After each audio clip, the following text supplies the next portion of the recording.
Uma em cada 3 pacientes com câncer de mama tem menos de 50 anos. No Brasil, estudos recentes mostram que a incidência vem crescendo entre mulheres com menos de 40 anos. A Helena faz parte dessa estatística precoce, mas também de uma geração que luta por diagnóstico rápido e acesso ao tratamento. Eu sou Helena, tenho 25 anos, sou designer, fotógrafa, professora de inglês. Eu gosto muito de trabalhar com imagem e fotografia e arte, assim, de modo geral. Um exame, um laudo, uma vida transformada.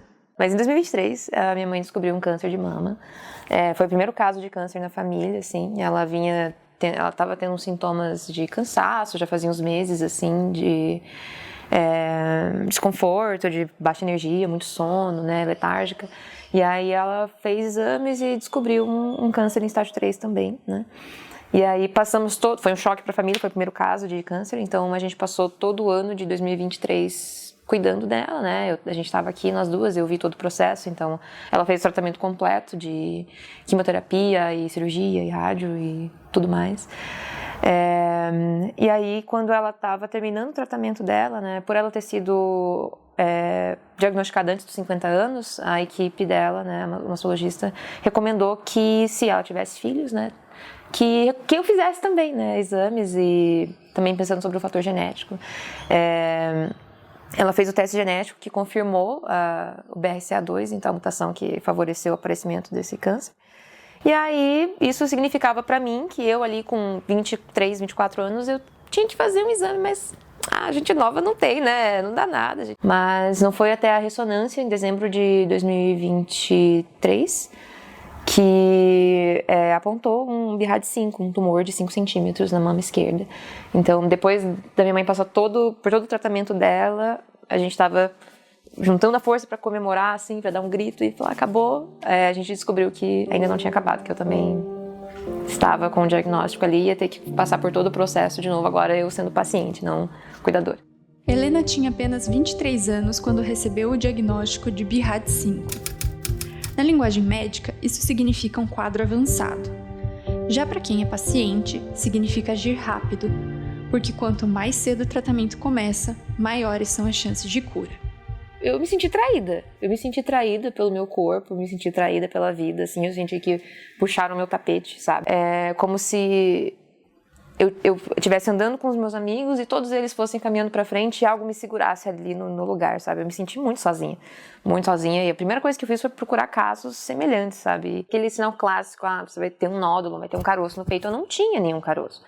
Eu não tinha nada, não tinha nenhum, a pele não tinha nada de errado, eu não sentia nada em mim, assim, eu sentia só que eu tava na faculdade, tava ajudando ela com o tratamento, então eu tava cansada mesmo, assim, mas não senti dor, não senti nada, não senti nenhum tipo de desconforto, assim. A única coisa que eu tinha de sintoma, que eu não sabia que era um sintoma naquela época, era que o mamilo esquerdo inverteu, entrou pra dentro, assim, e aí o direito ficava pra fora e o esquerdo pra dentro, mas eu pensava, mulheres não são simétricas mesmo, né, normal.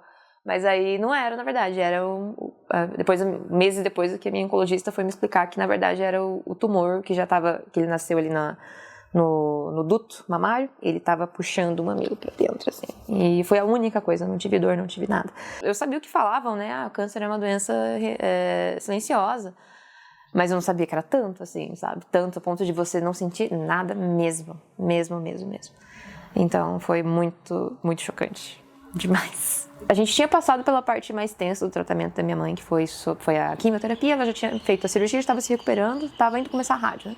Então, estava tudo bem. A gente estava no clima de vitória, no clima de Copa do Mundo, entendeu? Nossa, sobrevivemos e tal. E a rotina já tinha voltado ao normal, e ela já estava bem, e estava tudo certo.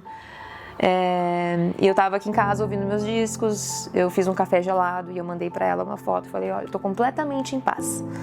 Uns minutos depois, eu recebi uma ligação, né, do lugar que eu tinha feito as imagens, né, eu tinha feito a ressonância, que, assim, no momento que eu fui fazer a ressonância, me falaram, olha, tá, você tem a mutação genética, mas você é nova, não vai dar nada. Então eu fui acreditando nisso. E aí eles pediram que eu retornasse lá e alguma coisa em mim, assim, sentia que não estava certo, sabe? Que tinha um probleminha ali, sabe? E aí eu liguei pra ela, contei, a gente foi juntas pra lá.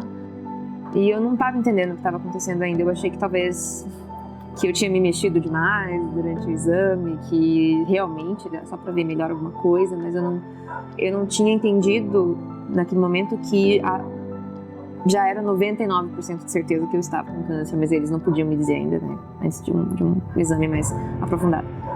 Então eu estava bem ingênua, eu acho, sabe? Talvez a minha mãe não tivesse tanto, mas ela não quis me assustar, então ela não me falou, mas eu estava ingênua, assim, achando que não ia ser nada muito. E aí no mesmo dia já saiu o BRCA5 no laudo.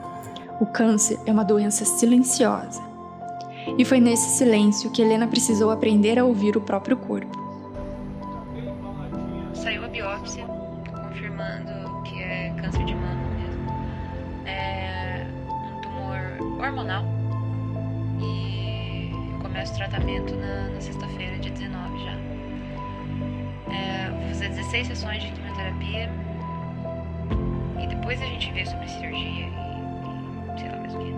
E eu senti que no momento que eu ouvi da médica quantas 16 quimioterapias, eu sentia que eu tava num júri recebendo uma sentença, que eu ia pra prisão, assim, sabe? 6 meses aí de reclusão. Mas eu sentia isso, assim, que eu tava sendo incriminada por algo que eu não fiz, sabe? Porque era realmente...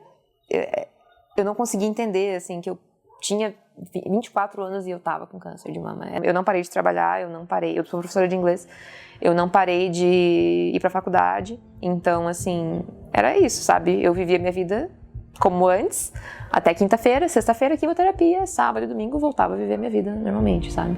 Nos limites do que eu podia, então eu me sentia fraca, descansava mais, né? Já não estava tão disposta a ficar saindo. Com o tratamento a imunidade cai muito, então eu sabia que eu não podia ficar indo ver meus amigos toda hora, né? Então era tudo muito regrado.